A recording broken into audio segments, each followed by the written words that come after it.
रोजच्या जेवणाचं ताट समोर आलं की आपण साधारण काय पाहतो? गरम आणि मऊ पोळी किंवा वाफाळलेला वरण भात आणि एखादी पालेभाजी. हो, आणि सोबत एखादा दुधाचा ग्लास किंवा ताक असतं. अगदी बरोबर. हे सगळं आपल्याला खूपच सोपं आणि नैसर्गिक वाटतं. मातीत बी पेरलं आणि पाऊस पडला की पीक आलं, अशी एक साधी सरळ प्रतिमा आपल्या डोळ्यासमोर उभी राहते ना. हो, नक्कीच. आपण नेहमी असाच विचार करतो. पण जर मी असं म्हटलं की त्या जेवणाच्या ताटामागे फक्त एक शेतकरी नाहीये, तर एक महाकाय वैज्ञानिक प्रयोगशाळा आणि हजारो शास्त्रज्ञ उभे आहेत, तर बापरे! हे ऐकायला थोडं धक्कादायक वाटतं खरं. पण हे अगदी 100% खरं आहे. आपण जेव्हा अन्नाकडे पाहतो, तेव्हा आपल्याला फक्त निसर्गाची किमया दिसते. राईट. पण आजच्या जगात त्या निसर्गाला आधार देणारा आणि बदलत्या हवामानातही त्यातून उत्पादन काढणारं एक अत्यंत गुंतागुंतीचं विज्ञान अस्तित्वात आहे. आणि आजच्या या आपल्या सखोल चर्चेमध्ये आपण याच विज्ञानाचा वेध घेणार आहोत. नक्कीच. आणि आज उपलब्ध असलेल्या माहितीच्या आणि संशोधन नोंदींच्या आधारे आपण एका अशा संस्थेच्या मुळाशी जाणार आहोत, जी भारताच्या कृषी क्षेत्राचा खरा कणा आहे. ती संस्था म्हणजे Indian council of agricultural research. हो, ज्याला आपण थोडक्यात ICAR असं म्हणतो. Exactly, ICAR. आणि आजच्या या सखोल चर्चेचा मुख्य उद्देशच हा आहे की शेती या शब्दाची जी एक पारंपरिक व्याख्या आपल्या मनात पक्की बसली आहे ना, तिच्या पलीकडे जाणं. ICAR नक्की काय करतं आणि विज्ञानाच्या मदतीने आपलं अन्न सुरक्षित कसं राहतं हे आपण पाहणार आहोत. आणि हो, सर्वात महत्त्वाचं म्हणजे या अत्यंत प्रगत क्षेत्रात करिअर करण्याच्या कोणत्या भन्नाट संधी दडलेल्या आहेत, हे सुद्धा आपण उलगडून पाहणार आहोत. मला वाटतं ही चर्चा खूपच रंजक होणार आहे. हो, कारण आपण नुसती जुनी माहिती वाचणार नाही आहोत. अगदी. सुरुवात करायची झाली तर ICAR ही भारत सरकारच्या कृषी आणि शेतकरी कल्याण मंत्रालयाच्या अंतर्गत काम करणारी सर्वोच्च संस्था आहे. नवी दिल्लीत तिचं मुख्यालय आहे. अच्छा, नवी दिल्लीत. जाणूया का? म्हणजे ही संस्था नक्की काय करते हे जास्त स्पष्ट होईल. हो, हा चांगला विचार आहे. समजा आपल्याला गव्हाचं असे एक बियाणं तयार करायचं आहे जे कमी पाण्यातही चांगलं पीक देईल. इथून सुरू होतं ICARचं पहिलं आणि सर्वात महत्त्वाचं काम. ज्याला आपण कृषी संशोधन किंवा ॲग्रिकल्चरल रिसर्च म्हणतो. आणि हे संशोधन म्हणजे नुसती शेतात जाऊन केलेली पाहणी नसते बरं का. मग हे कसं चालतं नक्की? प्रयोगशाळेमध्ये शास्त्रज्ञ वनस्पतींच्या जनुकीय रचनेचा म्हणजे थेट DNAचा अभ्यास करतात.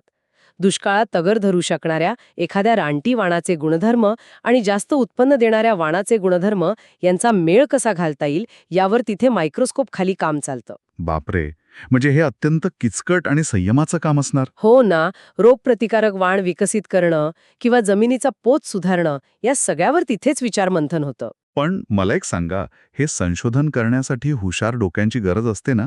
कुणीतरी हे तंत्रज्ञान शिकायला हवं. अगदी बरोबर ओळखलत. आणि इथेच ICARच्या दुसऱ्या कामाचा संदर्भ लागतो, ते म्हणजे कृषी शिक्षण किंवा ॲग्रिकल्चरल एज्युकेशन. अच्छा, म्हणजे देशभरात जी कृषी विद्यापीठे आहेत त्यांना मार्गदर्शन करण्याचं काम हीच संस्था करते का? हो, कृषी क्षेत्रातले अंडरग्रॅज्युएट, पोस्ट ग्रॅज्युएट आणि अगदी PhD स्तरावरचे अभ्यासक्रम कसे असावेत हे ICAR ठरवतं. म्हणजे उद्याचे जे शास्त्रज्ञ आहेत, जे जनुकीय बदल करणार आहेत, त्यांचा पाया याच शिक्षणातून पक्का होणार असतो. एक्झॅक्टली.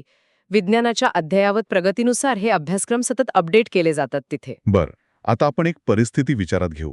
समजा या हुशार शास्त्रज्ञांनी आणि विद्यार्थ्यांनी मिळून एक उत्तम दर्जाचं कमी पाण्यात येणारं गव्हाचं बियाणं लॅबमध्ये तयार केलं. हो. पण ते बियाणं जर त्या लॅबमध्येच पडून राहिलं तर त्या संशोधनाचा काय उपयोग? ते बियाणं प्रत्यक्षात मातीत जायला हवं ना? तंत्रज्ञान हस्तांतरण, ज्याला इंग्रजीत एक्सटेन्शन सर्व्हिसेस म्हणतात.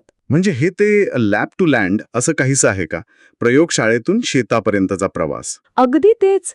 नवीन बियाणं असो, नवीन खते किंवा नवीन फवारणी तंत्रज्ञान असो, ते थेट शेतकऱ्यांपर्यंत पोहोचवणं आणि त्यांना ते वापरण्याचं प्रत्यक्ष प्रशिक्षण देणं, हे काम या एक्सटेन्शन सर्व्हिसेस अंतर्गत होतं. हे ऐकताना मला मानवी शरीराची एक आठवण येते. म्हणजे आपण ह्या संपूर्ण व्यवस्थेला कृषी क्षेत्राची मज्जासंस्था म्हणजेच नर्वस सिस्टम म्हणू शकतो का? नर्वस सिस्टम कसं काय? म्हणजे बघा, कृषी संशोधन करणारी लॅब हा जणू मेंदू आहे, जो नवीन विचार करतो. अरे वा. आणि जर लॅब हा मेंदू असेल तर हे जे तंत्रज्ञान हस्तांतरण किंवा एक्सटेन्शन सर्व्हिसेस आहेत, त्या शरीराभर पसरलेल्या नसा आहेत. एक्झॅक्टली. मेंदूत कितीही उत्तम विचार आला तरी तो प्रत्यक्षात आणण्यासाठी नसांमार्फत तो संदेश बोटांपर्यंत पोहोचावा लागतो. राईट. इथे शेतकरी हा त्या व्यवस्थेचा शेवटचा पण सर्वात महत्वाचा दुवा आहे, जो प्रत्यक्ष कृती करतो. जर या एक्सटेन्शन सर्व्हिसेस नसतील तर मेंदू आणि शरीराचा संपर्क तुटल्यासारखं होईल. खरं सांगायचं तर ही तुलना खरोखरच अचूक आहे. कारण तुम्ही लॅबमध्ये बसून कितीही उत्तम दर्जाचं दुष्काळातही तग धरू शकणारं बियाणं तयार केलं तरी जोपर्यंत शेतकऱ्याला ते कसं आणि कधी पेरायचं याचं योग्य मार्गदर्शन मिळत नाही तोपर्यंत तो मेंदूचा विचार फक्त कागदावरच राहतो. अगदी.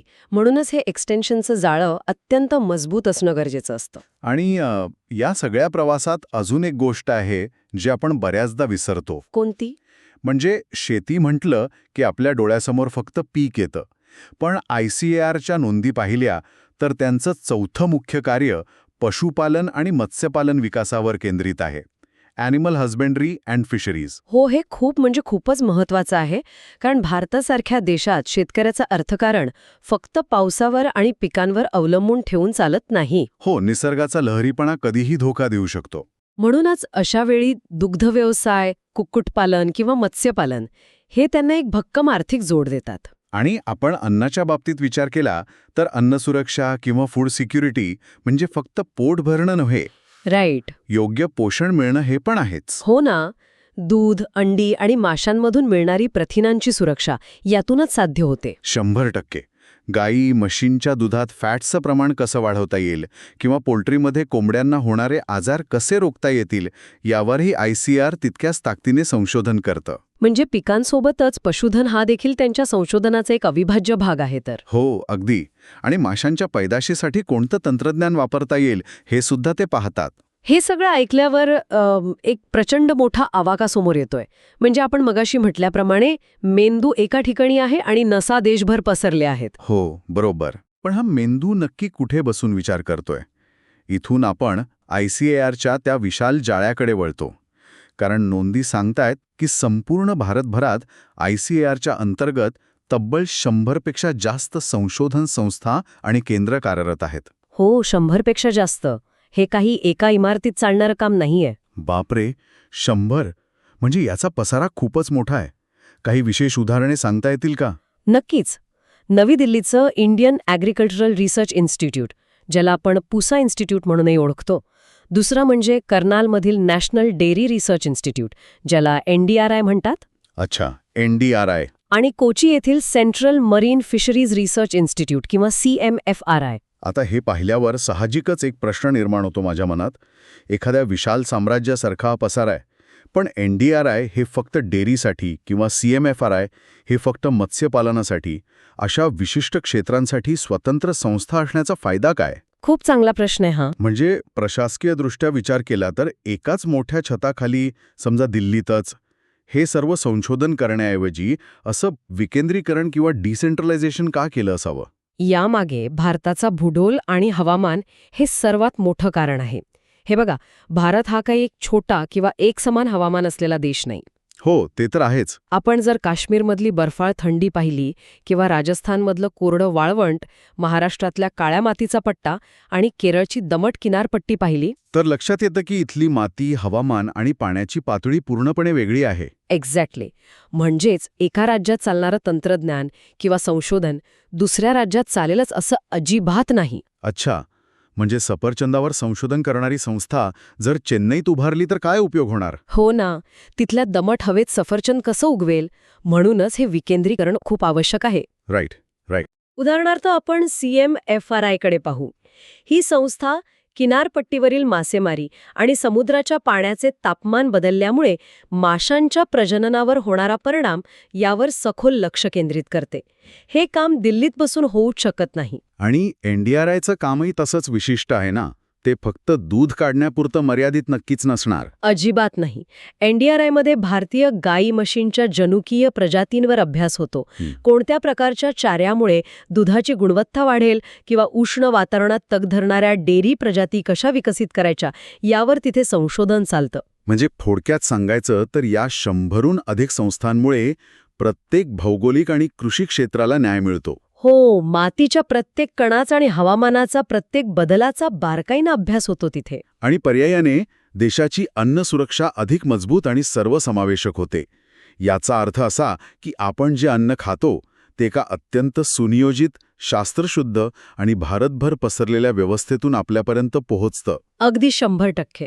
हे सगळं ऐकल्यावर जेव्हा आपण देशाची अन्नसुरक्षा टिकवून ठेवणाऱ्या या महाकाय बॅकबोनचं काम समजून घेतो, तेव्हा साहजिकच असा विचार मनात येतो की या पाठीच्या कण्याचा भाग कसा होता येईल. म्हणजे करिअरच्या दृष्टिकोनातून. हो, आजकालच्या तरुणाईला ज्यांना विज्ञानाची आवड आहे, त्यांना जर ICARमध्ये करिअर करायचं असेल तर ते कसं शक्य आहे? हा खरोखरच चर्चेचा एक अत्यंत महत्त्वाचा टप्पा आहे, कारण अनेकदा विज्ञानाची आवड असणारे विद्यार्थी फक्त इंजिनिअरिंग किंवा मेडिकलचाच विचार करतात. हो ना, तेच 2 ऑप्शन्स दिसतात सगळ्यांना. पण कृषी क्षेत्रात विज्ञानाच्या माध्यमातून थेट देशाच्या अर्थव्यवस्थेला आणि जनतेच्या अन्नाला हातभार लावण्याची संधी आहे आणि यासाठी एक अतिशय स्पष्ट असा शैक्षणिक मार्ग ठरलेला आहे. हो, आणि आपल्या नोंदींनुसार याची सुरुवात शाळेपासूनच होते. 10वी नंतर सायन्स शाखा निवडणे आवश्यक आहे, विशेषतः फिजिक्स, केमिस्ट्री आणि बायोलॉजी किंवा मॅथ्स हे विषय घेऊन. हो, PCB किंवा PCM. बरोबर. त्यानंतर 12वी नंतर BSc ॲग्रिकल्चर किंवा BTech ॲग्रिकल्चर यांसारख्या पदवी अभ्यासक्रमांना प्रवेश घ्यावा लागतो. आता साहजिकच या पदवी अभ्यासक्रमांना प्रवेश मिळवण्यासाठी एक मोठी परीक्षा असते. देशभरात यासाठी ICAR AIEEA नावाची सामायिक परीक्षा घेतली जाते. All India entrance exam for agriculture, right? हो, तीच. सध्या ही परीक्षा नॅशनल टेस्टिंग एजन्सीद्वारे आयोजित केली जाते आणि पदवी पूर्ण झाल्यानंतर विद्यार्थी तिथेच न थांबता ॲग्रिकल्चर किंवा बायोटेक्नॉलॉजीमध्ये MSc आणि पुढे अगदी PhD पर्यंतचं उच्च शिक्षण घेऊ शकतात. इथं थांबून मला एका सर्वसामान्य गैरसमजावर थोडं बोलायचं आहे, जो आपल्या समाजात खूप घट्ट रुजलेला आहे. कोणता गैरसमज? लोकांना बऱ्याचदा असं वाटतं की ॲग्रिकल्चरमध्ये करिअर करणं म्हणजे शेवटी जाऊन फक्त शेतात राबणं किंवा ट्रॅक्टर चालवणं. हो, तो जो ट्रॅक्टर आणि नांगराचा पारंपरिक स्टिरियोटाईप आहे तोच ना? हो, अगदी तोच. पण जर आपण ICARमधल्या जॉब रूल्स आणि संधी पाहिल्या तर हे क्षेत्र अत्यंत वैज्ञानिक आणि हायटेक असल्याचं स्पष्ट दिसून येतं. इथे इंजिनियर्स आणि सायंटिस्टची गरज आहे. 100%. तुम्ही जर तिथे पाहिलं तर लॅब टेक्निशियनची नितांत गरज असते. हे लोक काय करतात तर ते आधुनिक उपकरणांच्या सहाय्याने मातीचा सामू तपासतात, बियाण्यांची उगवण क्षमता मायक्रो लेव्हलवर चेक करतात. अच्छा, म्हणजे हे सगळं लॅबचं काम झालं? हो, त्यानंतर टेक्निकल ऑफिसर आणि फील्ड ऑफिसर असतात. आजकाल शेतीमध्ये ड्रोनद्वारे फवारणी केली जाते आणि सेन्सर्सद्वारे मातीतील ओलावा मोजला जातो. हे अत्याधुनिक तंत्रज्ञान आणि पारंपरिक शेती यांचा मेळ घालण्याचं अत्यंत महत्त्वाचं काम हे अधिकारी करतात. अरे वा, म्हणजे ड्रोन्स आणि सेन्सर्सचा वापर शेतीत एवढ्या मोठ्या प्रमाणावर होतोय हे अनेकांना माहीतच नसेल. हो, खूप ॲडव्हान्स लेव्हलवर काम चालतं तिथे. आणि सर्वात वरच्या पातळीवर पाहिलं तर ॲग्रिकल्चरल रिसर्च सर्व्हिस, ज्याला आपण ERS म्हणतो, अशी एक अत्यंत कठीण आणि मानाची परीक्षा असते. अगदी बरोबर. ती परीक्षा देऊन थेट कृषी शास्त्रज्ञ बनण्याची संधी मिळते. हे शास्त्रज्ञ लॅबमध्ये बसून प्रत्यक्ष जेनेटिक इंजिनिअरिंग करतात, हवामान बदलाचे मॉडेल्स तयार करतात. हो, आणि तुम्ही मगाशी जे फिजिक्स, केमिस्ट्री आणि बायोलॉजीच्या गरजेबद्दल म्हणालात ना, त्याचा इथे थेट संबंध येतो. तो कसा काय? कारण आधुनिक शेती ही आता केवळ पावसावर आणि नशिबावर अवलंबून नाहीये. मातीतील रासायनिक घटक समजण्यासाठी केमिस्ट्री लागते, ड्रोन आणि सेन्सर्सच्या मेकॅनिक्ससाठी फिजिक्सची गरज आहे, आणि नव्या वाणांच्या निर्मितीसाठी बायोलॉजी आवश्यक आहे. राईट. हे सगळं पाहिलं की जाणवतं हे केवळ शेती नाही, तर हे ॲग्रिकल्चर रिसर्च आणि टेक्नॉलॉजी यांचं एक अतिशय भक्कम मिश्रण आहे. भारताची लोकसंख्या झपाट्याने वाढत आहे, पण शेतीयोग्य जमीन मात्र तेवढीच आहे, किंबहुना ती कमी होत चालली आहे. म्हणजे आपल्याला कमी जागेत आणि कमी पाण्यात जास्त अन्न पिकवावं लागणार आहे. हे एक मोठं चॅलेंज आहे. हो, अशा परिस्थितीत कमी जागेत आणि बदलत्या लहरी हवामानात जास्त आणि पौष्टिक उत्पादन कसं घ्यायचं हे एक प्रचंड मोठं आव्हान आहे.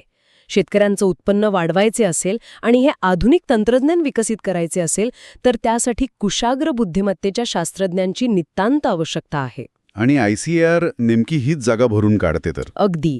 तिथे काम करणं म्हणजे एखाद्या सामान्य नोकरीसारखं नाहीये, तर ते थेट देशाच्या भविष्याशी आणि अन्न सुरक्षेशी जोडलं जाणं आहे. खरंच, हे सगळं ऐकल्यावर रोजच्या जेवणाच्या ताटाकडे आणि एकूणच शेतीकडे पाहण्याचा दृष्टिकोन पूर्णपणे बदलून जातो. तर आपण आजच्या या सखोल चर्चेच्या शेवटाकडे येताना या सगळ्याचा एक सारांश काढूया. हो, नक्कीच. आज आपण पाहिलं की ICAR ही संस्था केवळ पारंपरिक शेतीच्या पद्धतींमध्ये किरकोळ सुधारणा करत नाहीये, तर ती प्रत्यक्ष जनुकांवर काम करून भारताची अन्न सुरक्षा टिकवून ठेवण्याचं काम करते. आणि हायटेक शेती तंत्रज्ञान विकसित करण्याचं आणि पर्यायाने देशाचा पोशिंदा असलेल्या शेतकऱ्यांचं उत्पन्न वाढवण्याचं अतिशय महत्त्वाचं आणि अवाढव्य काम करत आहे. बरोबर. आणि या सखोल चर्चेतून एक गोष्ट अगदी स्पष्टपणे समोर येते की आपण ज्या अन्न खातो त्या अत्यंत साध्या वाटणाऱ्या प्रक्रियेमागे किती मोठं विज्ञान आणि तंत्रज्ञान दडवलेलं आहे. हो ना. ज्या तरुणांना विज्ञानाची आवड आहे, ज्यांना लॅबमध्ये बसून काहीतरी ठोस, नाविन्यपूर्ण आणि समाजाला थेट उपयोगी पडेल असं संशोधन करायचं आहे, त्यांच्यासाठी ICAR हे केवळ एक करिअर नाहीये. तर एका मोठ्या मिशनचा भाग होण्याची संधी आहे. अगदी तिथे बुद्धिमत्तेला आव्हान देणाऱ्या आणि अत्यंत सन्मानजनक अशा असंख्य संधी उपलब्ध आहेत. सुरुवातीला आपण जेवणाच्या ताटाचं आणि त्यामागे उभ्या असलेल्या अदृश्य प्रयोगशाळेचं चित्र डोळ्यासमोर आणलं होतं.